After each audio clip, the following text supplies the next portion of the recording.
હાલો. હાલો. હા બોલો હાલો. રામ રામ મનસુખભાઈ. જય ગુરુદેવ.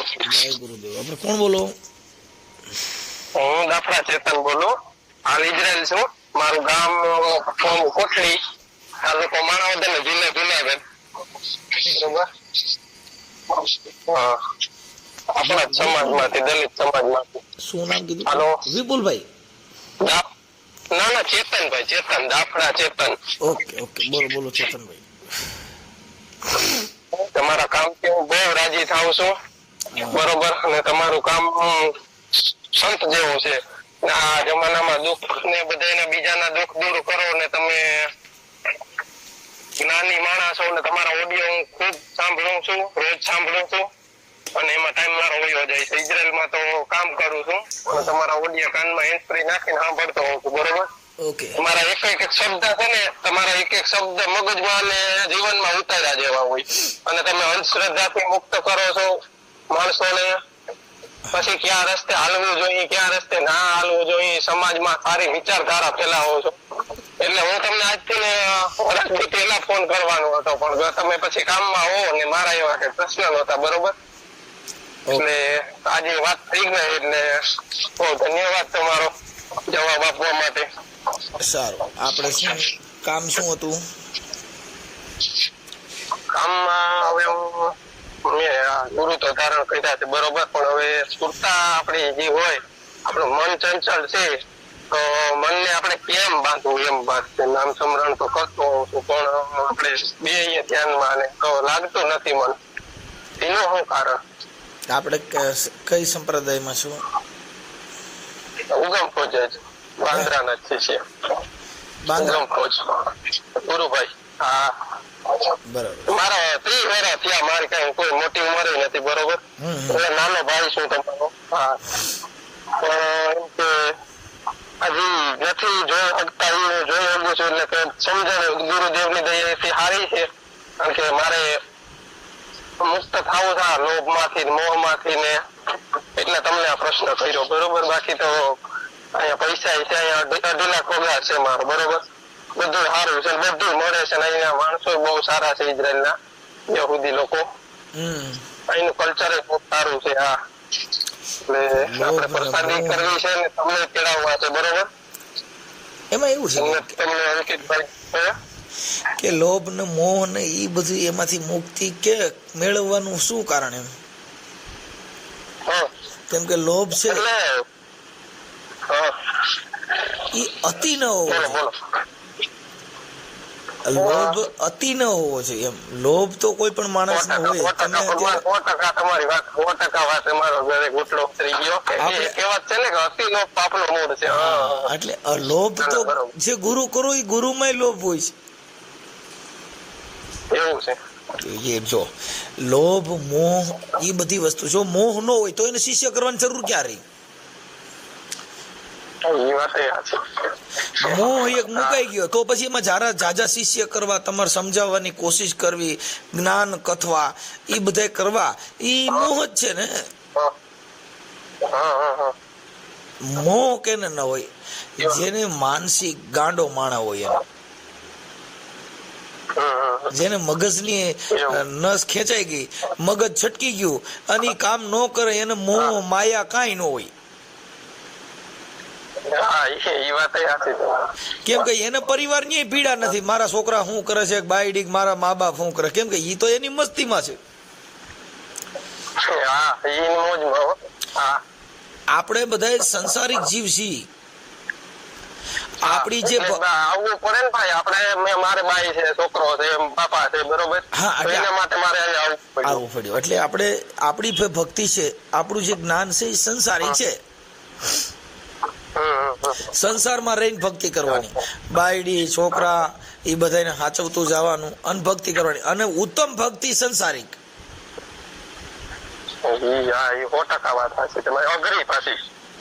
તમે કરો છો ને એટલે તમને ખબર છે, એટલે મેં તમને ફોન કર્યો. બરોબર. સંસારિક ભક્તિ એના માટે ઉત્તમ છે. અને કઈ કોઈ દેખાવ વગર નહીં, એવું નથી કે તમે ભગવા પહેરી લીધા કે ભાઈ મારા પહેરી ડોકમાં દેખાવ વગર ની. આ તો તમે તમારા હું સાંભળતો ઓડિયા મારી વાત સાંભળો કે તમે કહો કે ભાઈ આ તો દેખાડવા પડે મારે ફોન ના અંતે બીટીયું બરોબર છે. બાકી તમે કહો કે કાંઈ અમને અભિમાન ના હોય સંતના સમયના બધા માણસો કરે છે, તમે બીજા સમાજમાં જાઓ છો અને મને બહુ ગર્વ થાય છે કારણ કે તમે આપણા સમાજનું ઘરેણું છો એમ. સાહેબ શબ્દ છે ને, શબ્દ એ નિરાકાર છે. આ શબ્દ છે ને નિરાકાર છે. શબ્દનો આકાર હોતો નથી. જો શબ્દ છે એ લખવામાં લખાય તો આકાર છે, પણ બોલવામાં શબ્દનો કોઈ આકાર છે નહીં. આ શબ્દ કીર્તિદાન બોલે તોય બોલી શકો. આ શબ્દ કોઈ ભારતનો સંત બોલે તોય આ શબ્દ બોલી શકો. કેમ કે આ શબ્દ છે ને એ એક ઘા છે સાહેબ. આ શબ્દથી આ બ્રહ્માંડ ટકી રહ્યું છે. આ શબ્દથી આ સૃષ્ટિ રચાણી છે. કેમ કે વચન શબ્દ એટલે વચન છે. વચન આર હે, વચન હે પાર, વચન હે દંગ ધેરિયા, વચન માં શાન કર બતાવે વો સદગુરુ હે મેરિયા. કેમ કે વચન એટલે આકાશ માંથી પડે નહીં, વચન કોઈ પાતાળ માંથી નીકળે નહીં. વચન એટલે એક શબ્દ જ છે. ઈ વચન નું પાલન કરી લ્યો તો બાપુ એનું મૂલ થઈ જાય. આપણે જે આ વાતો કરી છે આવી વાતો વકીલો કરે છે, જેની 3-3 લાખ રૂપિયા જેની ફી થાય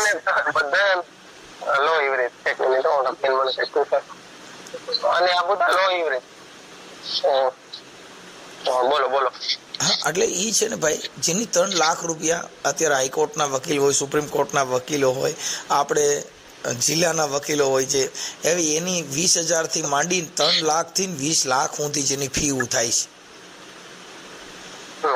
આપણે બોલી એમ જ બોલે છે. આપણે જેમ વાતો કરી એવી જ વાત એને કોર્ટ અંદર ઈ કરે. પણ તમે ઈ વાત કોર્ટમાં કરો તો તમારી માન્ય ન રહે, પણ ઈ વાત જો વકીલ કરે તો એની માન્ય રહે. હા, કેમ કે એને ઈ LLB કરેલું છે, એને ઈ કોર્ટના જે શબ્દો છે એનું એને પાલન કરેલું છે. આપણે એનું પાલન કરેલું નથી એટલે આપણે બધા અબી બોલ્યા ને અબી ફક. એટલે એની આ દુનિયામાં વેલ્યુ ન હોય. એટલે આ બધી વસ્તુ સંસારિક ભક્તિ છે. સંસારમય રહીને બધું કરવાનું. લોભ, મોહ, માયા, ઈર્ષા, અદેખાય આ બધું જે છે ઈ માણસમાં હોય જ છે ને. ઈ હોય ત્યારે જ તમારું જીવન હોય છે. આ બધી વસ્તુ પણ એને સંતોએ કીધું આમાંથી થોડાક મુક્તિ મેળવવાની, બંધનમાંથી. આપણે શું કર્યું કે મુક્તિમાંથી આપણે જીવની મુક્તિમાંથી મથવા માંડ્યા. ઈ મુક્તિ નથી. મુક્તિ એટલે આ જે શરીરના બંધન છે. હવે તમે વિચાર કરો કે તમને વાર કવારના બંધન હોય, મુહૂર્ત ચોઘડિયાના બંધન હોય કે શનિવાર છે એટલે શનિવાર બધાયનો ઓલું કરી નાખ્યું બંધનમાંથી મુક્ત. સ્મશાનમાં છોકરાના ભાઈ આપડા અંકિતભાઈ ને લગ્ન કર્યા અને તમે બધી મુહૂર્ત ચોઘડિયા કમુરતા માં, એટલે ઈ બધું મેં જોયેલું છે. બરોબર, એટલે બહુ આનંદ થયો. અને આવું કરવું જોઈએ ને આપણા સમાજ ને આવા માણસ પાસેથી, આદર્શ માણસ પાસેથી કંઈક લેવું જોઈએ.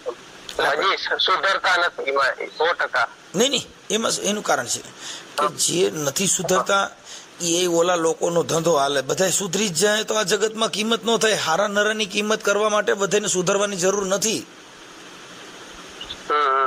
બધાય સુધરી જ જાવ. બધે સોનું જ વેચાય તો તમે શું કરો?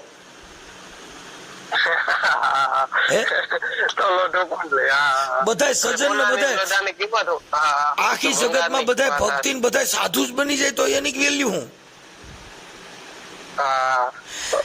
સાધુ જો ભાઈ, ગુરુ શિષ્યની જોડી છે, જતી અને સતીની જોડી છે, સ્ત્રી અને પુરુષની જોડી છે, જ્ઞાની અને અજ્ઞાનીની જોડી છે, રાત ને દિવસ એની જોડી છે. સજન અને દુર્જન એની જોડી છે. હા બે ન હોય હા તો આ જગતમાં કિંમત થાય નહીં. કોઈ સુધરી જાય તો ઈ સુધરી જાય ઈ સારું, નથી સુધરે ઈ પણ સારું છે. તમે સમજ્યા? હા, જો બધા સુધરી જ જાય અને બધા સજ્જન જ બની જાય તો દુનિયામાં હારા નરાની કિંમત કરો કેવી રીતે? ખરાબ ન હોય તો હારાની કિંમત ન થાય. કોને સજ્જન કહેવા? બધા સજ્જન જ હોય તો ખરાબ કોને કહેવો? એક ઓનલાઈન કોઈ એક ઢાંઢા વાળો હોય, એકા વાળો, એને તમે કહો તમારો ઢાંઢો ઉતાવળો છે કે ધીમો? બીજો ઓપ્શન જ નથી. કેમ કે એની પાસે બીજો ઢાંઢો જ નથી. બળદિયા જેની પાસે બે બળદ હોય ને એને ખબર પડે કે આવડો ઉતાવળો ને આવડો આ ઠંડો. એમ આ જગતની અંદર સજ્જન માણસોની આ બધી જોડિયું છે, એની અંદર કોઈ ફેરફાર થાય અને એમાં બધી કોઈ રીતે ફેરફાર થાય તો સંસાર જ મટી જાય. સંસાર છે એમાં જાતે જાતના સાર ઉત્પન્ન થાય. જીવનની અંદર ન જોવાના દ્રશ્યો જોવા જડે, જીવનની અંદર ન સાંભળવાનું સાંભળવા મળે, ન તમે કોઈ દી કોઈ બાબતમાં નો ખ્યાલ હોય એવો ખ્યાલ મળે, એને આ જગતમાં સંસાર કીધો. કે આ સંસારમાં કેવો સાર ક્યારે જન્મ લે એનું નક્કી નથી. એટલે મહાપુરુષોએ સમજાવવા માટે કીધું. એટલે એને જીવણ બાપાએ કીધું કે બાપુ વારી વારીને કે વાડામાં પૂરું આ પતલેલ જાય પર બારું, એ સાયાજી શું કરું, મારું મનડું માને નહીં મમતાળું. હા, એટલે આ મનડું છે એ મમતાળું છે, એ એમ હેલી ફૂટે માને એવું નથી. આ માની જાય સત્સંગ સિવાય ક્યાંય માને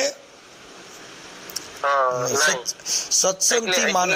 મારે સત્સંગ ખાતું જ મેં તમને એને બહુ મજા આવે તમારી વાત કરવાની, અને મારે રૂબરૂ તમારી પાસે આવવું હતું પણ હવે ટાઈમ ના ભાવે હું ના આવી. મારે 5 મહિના થયા ઇઝરાયલમાં આવ્યો ને એ પેલા હું કોકરાવદર આગળ વાત કરી, દાદા ને મંદિરે ગયો તો બરોબર, 2 માણસ છોકરો પગે લાગવા અહીંયા મારે વિઝા આવી ગઈ ને એટલે ત્યારે મારે રામોદ આવવું હતું પણ પછી ટાઈમ ના ભાવે પાછું મારે મેડિકલ માં જવાનું હતું એટલે ના આવી. કઈ વાંધો નહીં, અહીંયા નો આવી કે ને એ જરૂરિયાત નથી. તમે જ્યાં જવાનું હતું, જે મંજિલમાં તમારે પહોંચવું હતું ત્યાં પહોંચી ગયા ને એ જરૂરી છે.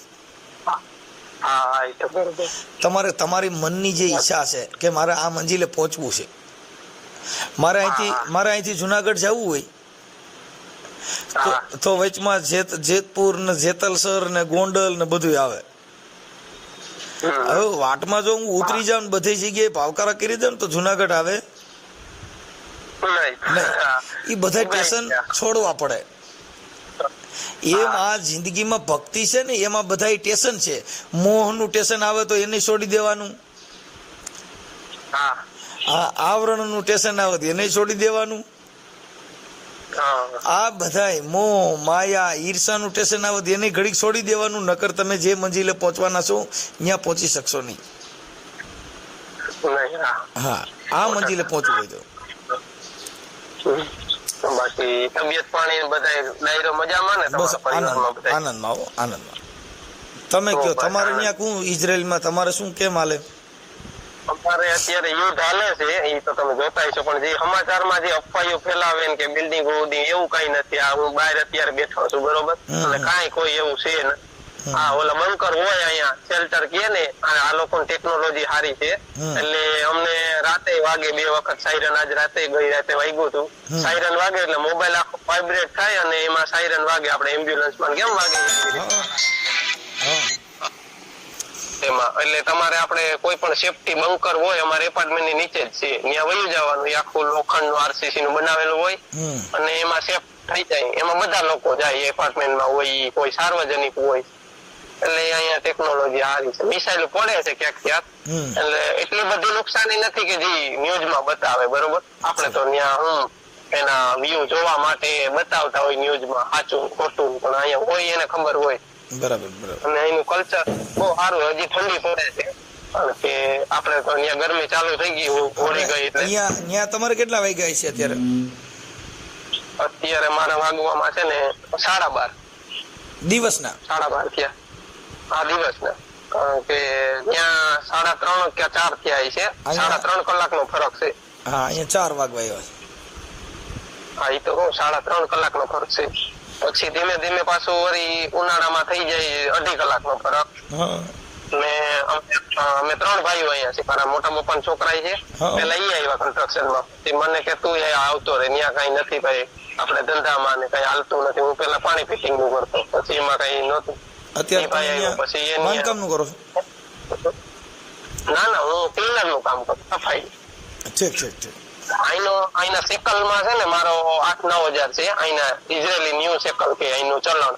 પછી આપણે કન્વર્ટ કરીએ ને એટલે 2.5-2.5 લાખ થઈ જાય મારો પગાર ત્યાં મોકલું એટલે. ઠીક. એટલે પ્રસાદી કરવી છે ને તમને અંકિતભાઈ ને બોલાવવા છે. કાંઈ વાંધો અત્યારે આ તો આપણે વાત કરીએ, બરોબર છે. કારણ કે કાલની કઈ ખબર તમારું મોઢે સાંભળેલ છે, ઘડી પલકી ખબર નહીં ને કરે કલકી બાત, બરોબર એવું છે. રવિ સાહેબ મહાત્માએ કીધું કે ઘડી પલકી સુજે નહીં કરે કલકી બાત, જીવ માથે જમડા ફરે જેમ તેતર માથે હોય બાજ. એટલે તો રવિ સાહેબ નું જે તમારા મુખે મેં સાંભળેલું તમારા ઓડિયામાં, એટલે ઘણું મને જાણવા મળ્યું. અને વિચાર તમે કેવી જેમ ઓકે તો નથી સમજવાના, તું કે જેમ બધા સમજી જાય તમે કયો જેમ, બરોબર. તો આમાં કઈ કોઈ ઓલું થાય નહીં, તફાવત જ ના. નાગદાનભાઈ નો ઓલો નાન છે ફલાણું દીકરું, પણ એ બાબતમાં પછી કઈ પડવાનું ના હોય. તમે ઘણા ને સમજાય પણ ના સમજ્યા. આ બંધ થઈ ગયા તમારા મુખે. મેં તમારા ઓડિયો ક્યાંય ગાળ સાંભળી નથી. બેનો ફોન કરતા હોય, કોઈ ભાઈઓ કરતા હોય, તમે ઘણા પ્રશ્નો નિવારણ કરતા હો, તમે નવરાય ના આવો, બરોબર. એક મિનિટ ચાલુ રાખજો ભાઈ, ફોન ચાલુ રાખજો તમે. ચાલુ રાખજો. આ કોઈ રિયાલિટી છે એવું તો નથી. જે હું બોલ્યો એવું નથી કે તમને ખાલી વખાણ કરવા પૂરતું બોલ્યો, બરોબર. તમારા ઓલા સૂત્ર છે મોદી સાહેબ નું નથી કેતા કે મોદી ના કામ બોલે, મનસુખભાઈ ને કામ બોલે છે ને હું કહું છું, વાત કરું છું. ઠીક છે, કાંઈ વાંધો નહીં. ખોટી વસ્તુ તો છે નહીં. હા, જગત હાલો જમવા જાવ બપોરા. અહીંયા 12:30 થયા એટલે ટિફિન ખોલ્યું. બોલો તમે તમારે. કાંઈ વાંધો નહીં, હવે તમે જમી લો. અને તમારો આ ઓડિયો સોશિયલ મીડિયામાં વાયરલ કરવામાં તમારી મંજૂરી હોય તો તમે તમારો ફોટો ને એવું આમાં મોકલી દો. ભલે કઈ વાંધો નહીં. અને કઈ બોલવામાં મિસ્ટેક થઈ હોય કે અરે બાપા, કઈ એવું મિસ્ટેક ન હોય. આ તો તમારા એમાં શું છે, તમે મને 2-3-4 ફોન કર્યા, પણ હું છે ને કા ફ્રી નો હો અને કા હો કાર્યક્રમમાં કા મીટિંગમાં હો ને એવી બધી લપન છપન હાલ્યા કરતી હોય થોડી એમ. હા, અને આ મારા છે ને મારા અંકિતના એના લોક ડાયરાના પ્રોગ્રામ છે ને અંકિતની ચેનલમાં હોય, અને આ જે ઓડિયો ને ઓડિયો રહ્યા ને એ બધા મારી ચેનલમાં હોય છે. હા, એટલે અમારા સત્સંગ એની ચેનલમાં છે ને. હા, અંકિતની ચેનલની અંદર મારા પ્રોગ્રામ હોય, પણ એ બધા વિડિયા ને પ્રસાદી ને ભજન ને લોક ડાયરા ને એ બધા મારા અંકિતના એની ચેનલમાં હોય.